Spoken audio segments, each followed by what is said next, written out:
Hello guys, I hope you are doing well. हमने 5 question किए थे एक्सरसाइज 8.1 के। आज हम क्वेश्चन नंबर 6 करेंगे। क्वेश्चन नंबर 6 क्या है? क्वेश्चन नंबर 6 है, if angle A and angle B are acute angles such that cos A is equal to cos B, then show that angle A is equal to angle B। Question में क्या बोला गया है? Question में बोला गया है जो एंगल ए है और एंगल बी है, ये क्या है? ये एंगल एक्यूट एंगल्स है, एक्यूट एंगल्स। और ये भी बोला गया है सच दैट cos A किसके बराबर है? cos of B। ठीक है, आपको क्या शो करना है, आपको क्या दिखाना है? एंगल ए किसके बराबर होगा? एंगल बी के बराबर होगा। अगर ये दो कंडीशन सेटिस्फाई होंगे तो आपको क्या शो करना है? आपको दिखाना है angle A is equal to angle B.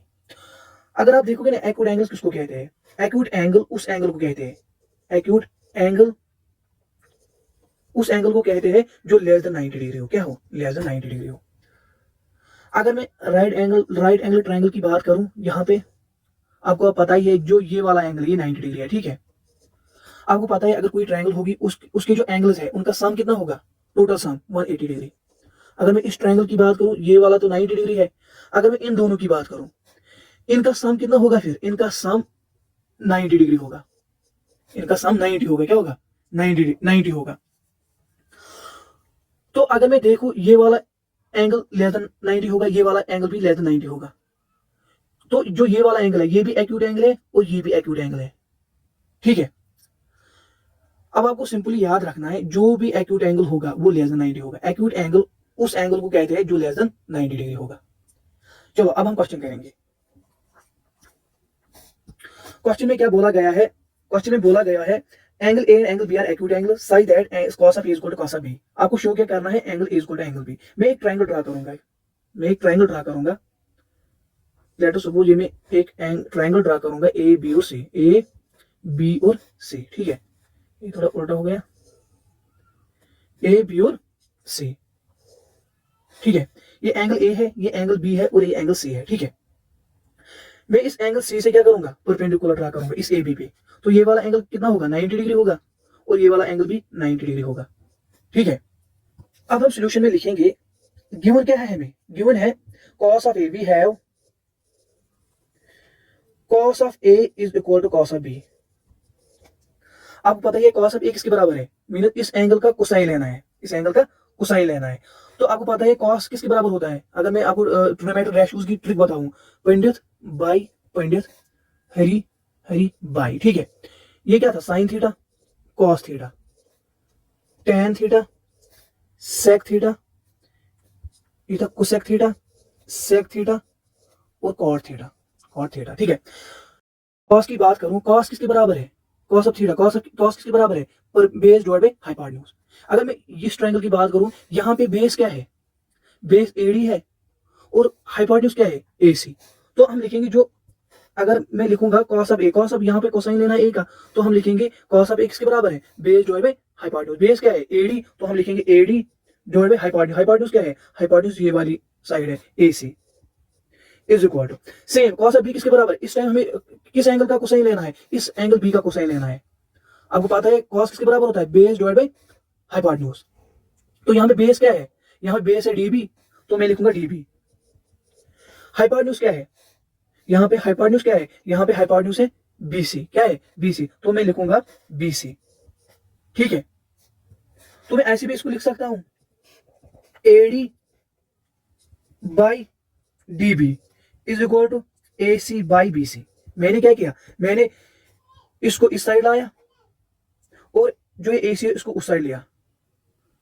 ठीक है, तो हम लिख सकते हैं ना, which implies AD divide by DB is equal to AC divide by BC which is equal to K। हमने क्या किया? आपको पता है जो ये रेशियो है ये किसके बराबर है? इसके बराबर। तो हमने इसको किसी इंटीजर के बराबर लिया, किसी नंबर के बराबर लिया। ठीक है, मैंने क्या किया? जो ये है ये किसके बराबर है? AD डिवाइड बाई DB किसके बराबर है? AC divide BC। ये मैंने किसके बराबर लिया? K के बराबर लिया।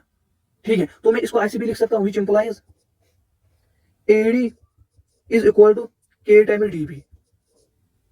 ठीक है, कैसे? अगर आप ऐसे लिखोगे AD divide by DB is equal to K। ठीक है, और इसका मतलब क्या है? AC divide by BC is equal to K। इसका मतलब यही है ना। मैंने क्या लिखा यहाँ पे? मैंने लिखा जो ये AD डिवाइड DB किसके बराबर? AC डिवाइड BC किसके बराबर? K के बराबर। तो मैं ऐसे लिख सकता हूँ AD किसके बराबर है? DB इंटू K, और जो AC है ये किसके बराबर है? BC into K। ठीक है, तो मैं लिख सकता हूँ ना यहाँ पे, और AC किसके बराबर है, AC is equal to K times BC। ठीक है,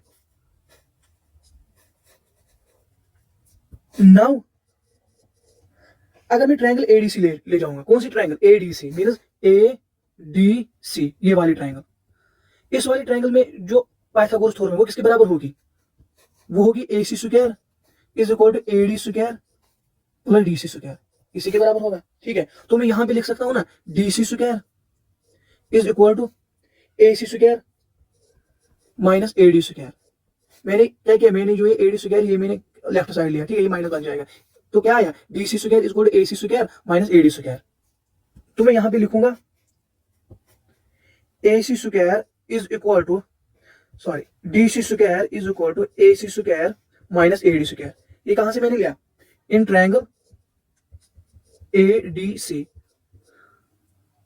ये मैंने कैसे लाया, पाइथागोरस थ्योरम से लाया।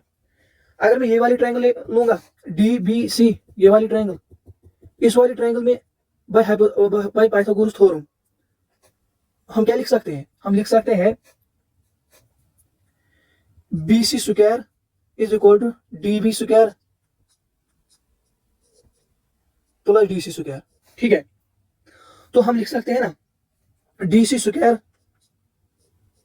Is equal to BC square minus DB square. ठीक है, ये वाली एक ट्रायंगल से मैंने लिया और ये वाली दूसरे ट्रायंगल में से मैंने लिया। ठीक है, तो मैं लिखूंगा यहाँ पे DC स्क्वायर, यहाँ पे एंड लिखूंगा मैं, DC square is equal to BC square minus DB square in triangle DBC। ठीक है, अगर आप यहां पे देखोगे ना, हमने DC स्क्वायर किसके बराबर आया, AC square minus AD square, यही DC स्क्वायर किसके बराबर भी आया, BC square minus DB square. अगर ये इसके बराबर है और DC स्क्वायर इसके भी बराबर है, इसका मतलब जो ये और ये बराबर होंगे, मीनस जो AC square minus AD square वो किसके बराबर होगा, BC square minus DB square. ठीक है, तो मैं लिखूंगा therefore AC square minus AD square is equal to BC square minus DB square.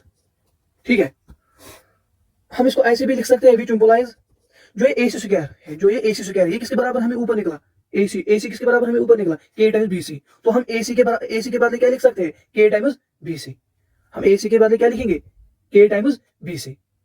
तो हम लिख सकते हैं K टाइम्स BC का होल स्क्वायर माइनस AD किसके बराबर निकला हमें ऊपर, ये वाला AD is equal K times DB, K times DB। तो हम लिखेंगे K टाइम्स DB का whole square is equal to BC square अपना ही है माइनस DB स्क्वायर।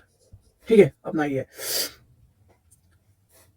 तो हम इसको ऐसे भी लिख सकते हैं, विच implies K square BC square. मैंने क्या किया, इस स्क्वायर K को अपना स्क्वायर दिया और BC को अपना स्क्वायर दिया, minus K square DB square is equal to BC square minus DB square. ठीक है, अगर मैं ऐसे लिखूं, अगर मैं K स्क्वायर यहाँ पे भी है, K स्क्वायर यहाँ पे, इसको K स्क्वायर को मैं कॉमन निकालूंगा, बाहर निकालूंगा, तो मैं लिखूंगा K स्क्वायर, इसको मैं बाहर ले जाऊंगा, bracket start BC square minus DB square is equal to BC square minus DB square. ठीक है, तो मैं इसको ऐसे भी लिख सकता हूँ K स्क्वायर, अगर मैं ये वाली टर्म कहाँ ले जाऊं, जो ये वाली टर्म है इसको मैं राइट साइड ले जाऊंगा, मींस R की साइड ले जाऊंगा, ये क्या बन जाएगा, डिवाइड बन जाएगा। तो हम ये डिवाइड हो जाएगा किसको, BC square minus DB square को। तो हम लिखेंगे BC square minus DB square divide by BC square minus DB square. ऊपर भी BC square minus DB square है, नीचे भी BC square minus DB square है, मतलब ऊपर भी वही टर्म है, नीचे भी वही टर्म है। इसका रेशियो क्या आएगा, 1 आएगा, ये और ये कैंसिल हो जाएगा, इसका मतलब वैल्यू क्या आएगा, 1 आएगा। K स्क्वायर का वैल्यू क्या आएगा, 1 आएगा। तो हम लिखेंगे विच इंप्लाइज, ये और ये कैंसिल हो जाएगा, K square is equal to 1, which implies K is equal to under root of 1। ठीक है, तो हम लिखेंगे which implies K is equal to 1। K का वैल्यू हमें क्या निकला, 1 निकला। ठीक, K का वैल्यू क्या निकला, K इज इक्वल टू 1। ऊपर हमें 2 इक्वेशन निकली थी, कितने इक्वेशन निकले थे, 2 इक्वेशन। एक तो ये निकला था, कौन सा, AD is equal to K times DB, और दूसरी क्या निकली थी, AC is equal to KBC। ठीक है, तो हम ये वाली इक्वेशन लेंगे, इसमें पुट क्या करेंगे, K इज इक्वल टू 1। ठीक है, हमें शो क्या करना है, हमें शो करना है angle A is equal to angle B। ठीक है, तो मैं लिखूंगा AC is equal to K times BC, therefore AC is equal to K times BC। लेकिन K क्या हमें निकला, 1, तो हम यहाँ पे सब्स्टिट्यूट करेंगे K के बदले 1, which implies AC is equal to BC। ठीक है, इट मीन्स हमें क्या निकला यहाँ पे AC is equal to BC, AC is equal to BC, AC is equal to BC, मतलब जो ये वाला साइड है ये किसके बराबर है, BC के बराबर, AC is equal to BC। तो हम लिख सकते हैं angle B is equal to angle A, ठीक है, बिकॉज ये आपको याद है, because angles opposite to equal sides are equal, ठीक है, ये एंगल्स और साइड्स की प्रॉपर्टी है, ठीक है, ये आपको याद रखना। मैंने यहाँ पे क्या किया, हमें क्या निकला यहाँ पे AC is equal to BC, मतलब जो ये AC साइड है किसके बराबर है, BC साइड है। और हमें ये प्रॉपर्टी है एंगल्स और ट्रायंगल से, हमें ये प्रॉपर्टी है अगर साइड्स दो इक्वल होंगे ट्रायंगल की और उन दो साइड की जो अपोजिट एंगल ये एंगल और इस साइड का ये वाला एंगल ये बराबर होते हैं, क्या होते हैं, बराबर होते हैं। दोबारा बोलता हूं मैं, हमें क्या निकला AC is equal to BC, ठीक है, मतलब जो ये AC साइड है किसके बराबर है, BC साइड है। हमें एक प्रॉपर्टी है एंगल्स और ट्रायंगल्स में, वो क्या बोलते हैं, वो बोलते हैं अगर दो साइड्स होंगे ट्रायंगल के बराबर तो उन दो साइड्स के जो अपोजिट एंगल्स होंगे, मीन इस साइड का जो ये अपोजिट एंगल है और इस साइड का ये जो अपोजिट एंगल है ये आपस में बराबर, मीन एंगल A किसके बराबर होगा, एंगल B के बराबर होगा। इसलिए मैंने यहाँ पे लिखा AC है ना, AC के अपोजिट कौन सा एंगल है, ये एंगल B, इसलिए मैंने लिखा जो एंगल B है। और BC के अपोजिट कौन एंगल होगा, BC के अपोजिट ये वाला एंगल A होगा, BC के अपोजिट एंगल A है, तो मैंने इसलिए लिखा angle B is equal to angle A। किस प्रॉपर्टी से मैंने ये लिखा, angles opposite to equal sides are equal, ठीक है। तो हमने प्रूव क्या किया, हमने क्या शो किया, angle A is equal to angle B। I hope आपको ये समझ में आया होगा, ठीक है।